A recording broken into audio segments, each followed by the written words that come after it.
Hola a todos. En los días pasados ocurrieron dos eventos que se asemejan mucho a dos intentos de golpe de Estado.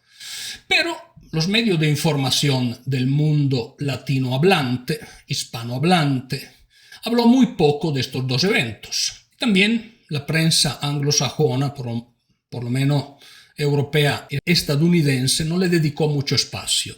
Entonces yo me quedo pensando y digo, ¿cómo es posible que cuando Giorgia Meloni deja el novio porque hay una grabación donde él habla de sus aventuras sexuales con otras mujeres, esa grabación se hace pública? ¿Por qué la prensa, por ejemplo, en Italia, cubrió tanto el evento? ¿Y por qué la prensa cubre tanto el evento o los eventos que involucran a Javier Milei o los chismes de Milei, por ejemplo, cuando se dejó con la novia? Que son cosas, sí, está bien que las cubran, pero no con la carga y la agresividad que normalmente la prensa de tipo woke mundial ataca a estos líderes. O como atacan, peor aún, como atacan Donald Trump. La prensa mundial describiendo en modo incorrecto estos líderes, pintando una imagen incorrecta de ellos e en muchos casos inventándose noticias falsas de ellos. Me refiero a Giorgia Meloni, Javier Milei o Donald Trump. Pero al frente de lo que ocurre en estos dos lugares que les voy a hablar, hay muy pocas informaciones. ¿No será que la prensa olvida su razón de existir, o sea, de informar?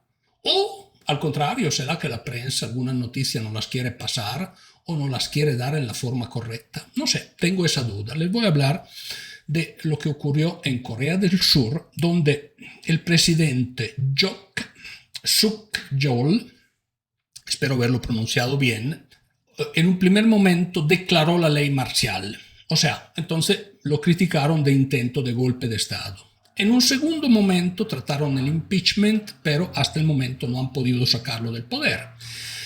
Pero este mismo presidente tiene sus orígenes en el poder judicial. Él era un magistrado y la esposa recibió un bolso de Christian Dior de un pastor, porque el pastor fue a verla porque quería que la ayudara en un proyecto de pacificación entre las dos Coreas.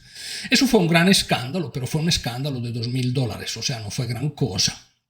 Y entonces no se entiende por qué ese presidente trató de imponer la ley marcial y también la agresividad de los otros en quererlo sacar. Hay muchas confusiones de lo que ocurre y de lo que ocurrió en Corea del Sur. Sin embargo, Corea del Sur está en un lugar particularmente crucial por el destino de la humanidad. ¿Por qué? Porque confina con otro paisito que se llama Corea del Norte. Y en Corea del Norte hay un arsenal de armamento altamente peligrosos que podrían destruir el planeta. Y la persona que los controla, digamos que tiene muchos cuestionamientos, si me permite.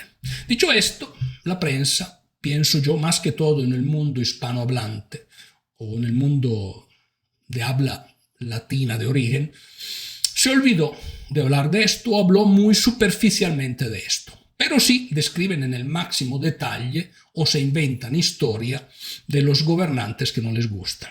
Pero lo que les voy a contar ahora es aún peor.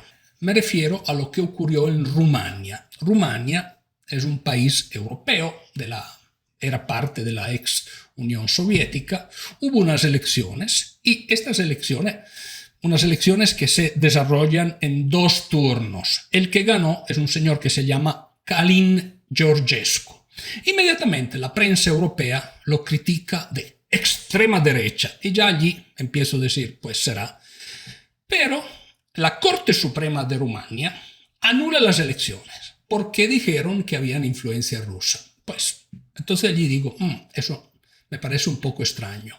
Porque honestamente en 2016, cuando Donald J. Trump ganó las elecciones en Estados Unidos, los que estaban en contra se inventaron el tema de las influencias rusas y fue un argumento que duró años. Después se demostró que no era cierto, que no era absolutamente cierto.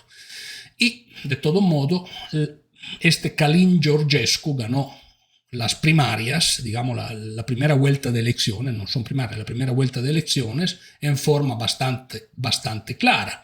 Pero la razón utilizada por la Corte Suprema de Rumania es que como hubo influencia rusa y eventualmente influencia de algunos TikTokers, imagine, había anulado las elecciones. Pero peor aún, no fijó las fechas de otras elecciones. ¿Y por qué no fijó las fechas de otras elecciones? Bueno, para que la gente se refríe las mentes y vote mejor. Wow, eso es bastante fuerte, porque a mí me parece que sin duda es un golpe de Estado. O sea, gana el candidato que no te gusta. La segunda fue una señora que se llama Elena Lasconi, liberal, supereuropeísta. El primero no gusta, probablemente no porque sea de extrema derecha, porque cada vez que acusen a alguien de extrema derecha me viene duda porque con Giorgia Meloni, con Javier Milei se han inventado estas denuncias y yo creo que no son ninguno de los dos de extrema derecha. Entonces, antes de decir que alguien es así, bueno, no sé, me viene alguna duda, honestamente. Pero dicho esto, había la contienda electoral, la segunda vuelta de las elecciones hubiese sido entre él y una liberal. Muy probablemente la liberal iba a ganar. Pero lo que me sorprende es que no solo anulan las elecciones, pero suspenden el proceso electoral hasta que la gente regrese a su sano juicio, según ellos. ¿Qué les parece a usted? Se parece mucho a un golpecito de Estado. Pero como el golpecito de Estado ocurre en la libre y democrática Europa, nadie habla de él e inmediatamente el malo de la película es el pobre que ganó las elecciones y que tenía todo el derecho en estar allí. Al final, la pregunta que surge espontánea es, ¿y los electores cuentan por algo o son más poderosos los que están arriba de los electores que pueden hasta anular una elección cuando no le gusta? Hemos criticado mucho lo que ha hecho Nicolás Maduro en Venezuela. No le gustó el resultado electoral, entonces se vino con un resultado electoral favorable a él.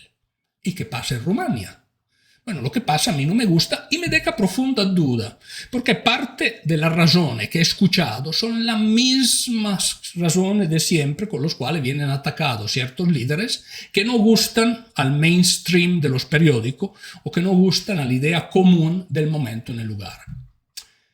Pero, ¿serán verdaderamente demócratas los que anulan estas elecciones? Según ellos creen que sí, pero en la realidad, ¿qué son? ¿Qué opinas usted al respecto? Déjamelo saber en los comentarios y te espero en mi próximo análisis.